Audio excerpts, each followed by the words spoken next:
Hello my YouTube student, कैसे हैं आप लोग। Welcome to my channel grammar with Hashmi. जैसा कि आप लोगों को पता है कि मैं आप लोगों को एक्टिव पैसिव सिखा रही थी, जो सीरीज इसकी जो हमारी स्टार्ट हुई है। इसमें मैंने आपको प्रेजेंट इंडेफिनिट, पास्ट इंडेफिनिट और future indefinite, present continuous, past continuous मैं आप लोगों को सिखा चुकी हूँ। ठीक है, अब जो हमारा नंबर आ रहा है वो आ रहा है परफेक्ट टेंस का। यानी कि आज जो है हम स्टार्ट करने जा रहे हैं प्रेजेंट परफेक्ट टेंस। ठीक है, इसके अलावा भी मैं लाइव में जो आती हूँ, तो जो टॉपिक्स पर मैं अपनी वीडियो बना चुकी होती हूँ उस पर भी मैं डिस्कशन करती हूँ और दोबारा दोबारा उस चीज को रिवीजन करवाती हूँ। तो अगर आप लोगों को देखना हुआ करे तो प्लीज मेरी लाइव स्ट्रीम में भी ज्वाइन हुआ करें, ये आपके लिए बहुत अच्छा रहेगा और आप उस चीज को दोबारा या बार बार देखेंगे तो और अच्छे से समझ में आएगा। तो चलो बिना टाइम वेस्ट किए हम लोग चलते हैं अपने टॉपिक पर, जो है हमारा एक्टिव पैसिव प्रेजेंट परफेक्ट। ठीक है बच्चों, प्रेजेंट परफेक्ट मैं आप लोगों को एक चीज बहुत अच्छी तरीके से बताना चाह रही हूँ।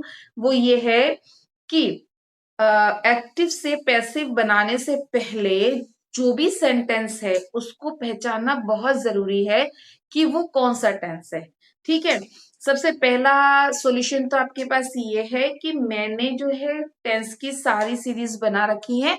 आप लोग वहां जाकर एक एक करके उसको देख लीजिए, समझ लीजिए।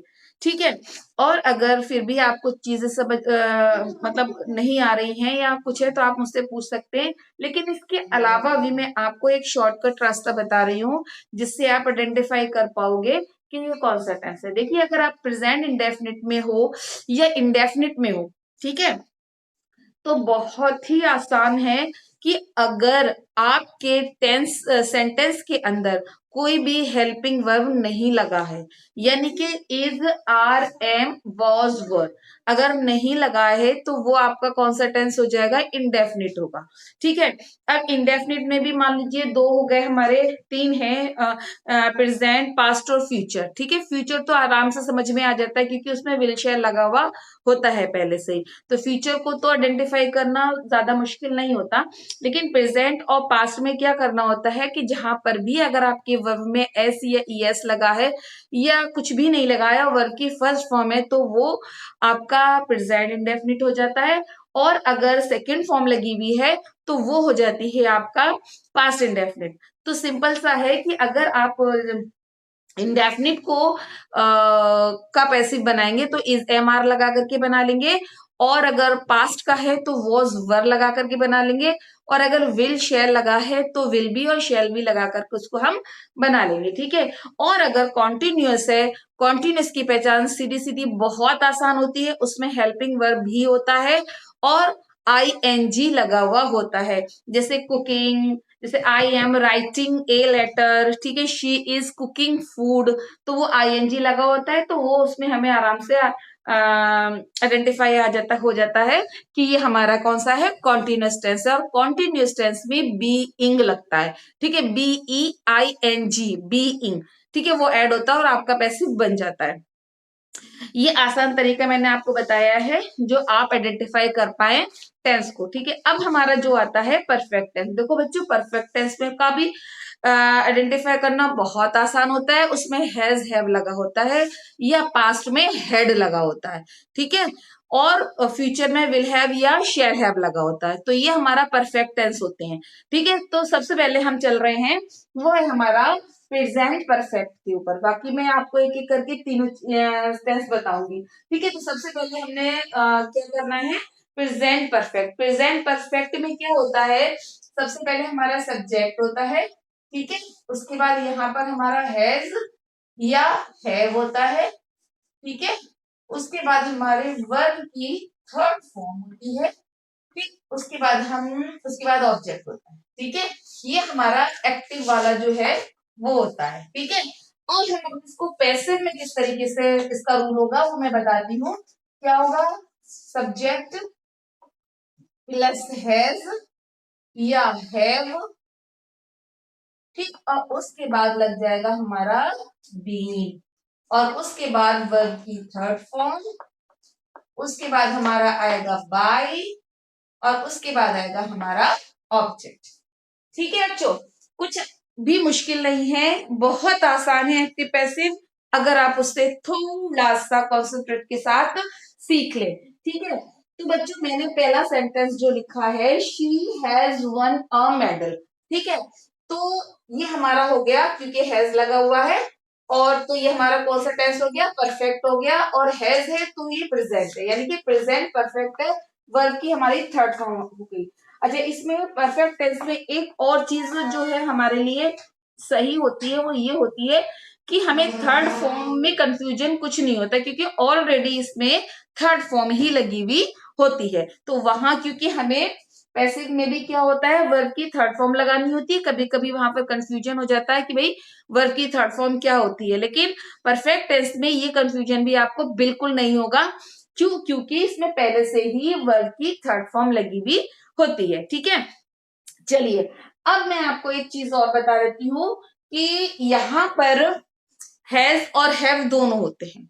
ठीक है, तो हैव कहाँ लगता है और हैज कहाँ लगता है, आई वी यू के साथ जो लगता है हमारा हैव लगता है, बाकी के सबके साथ में हमारा हैज लगता है। ठीक है, तो अब हम जो चलते हैं इसको पैसे बनाने की तरफ चलते हैं। जैसा कि मैं अपनी पिछली वीडियोस में बता चुकी हूँ कि यहाँ पर सब्जेक्ट और ऑब्जेक्ट जो होते हैं हमारे क्या होते हैं, फ्लिप हो जाते हैं, यानी कि सब्जेक्ट ऑब्जेक्ट बन जाता है और ऑब्जेक्ट हमारा सब्जेक्ट बन जाता है। तो दोनों चीजें जो होती है वो क्या हो जाती है, हमारी फ्लिप हो जाती है, यानी कि इधर से उधर हो जाती है। ठीक है, तो इसमें हमारा जो सब्जेक्ट ये है, ए मेडल हमारा ऑब्जेक्ट है, और ये हमारी जो है वर्ब की थर्ड फॉर्म है।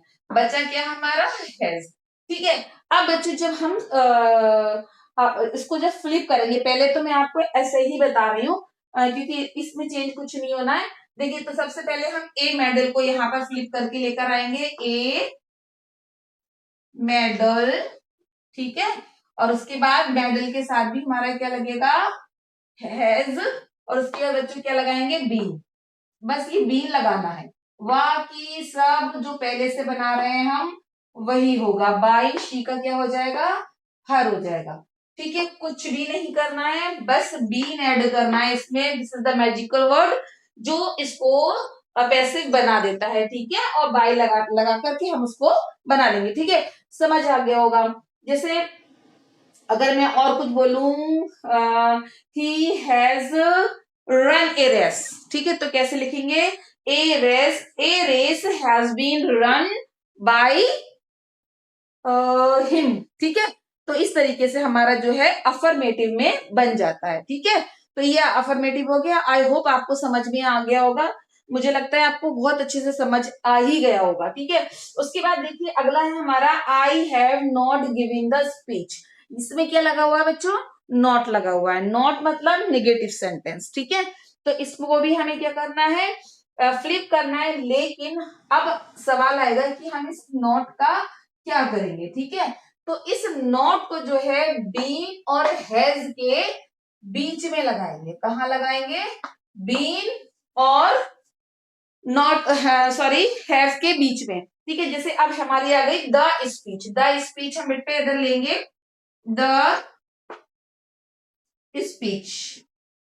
अब यहां पर क्या होना है, हमें यहाँ पर हैज या have according to the subject लगाना है। ठीक है, हमें क्या करना है, अकॉर्डिंग टू सब्जेक्ट लगाना है। तो द स्पीच के साथ हमारा हैज आएगा, तो यहाँ हैव नहीं लगेगा बल्कि हमारा हैज लगेगा। The speech has not been given by me. ठीक है, लगा दिया हमने नोट, नोट लगा दिया हमने किसके बीच में, हैज और बीन के बीच में हमने नॉट लगा दिया। ठीक है, तो ये था हमारा इंट्रोगेटिव। अब हम आते हैं अपने ये था हमारा नेगेटिव। अब आते हैं हम इंट्रोगेटिव पर।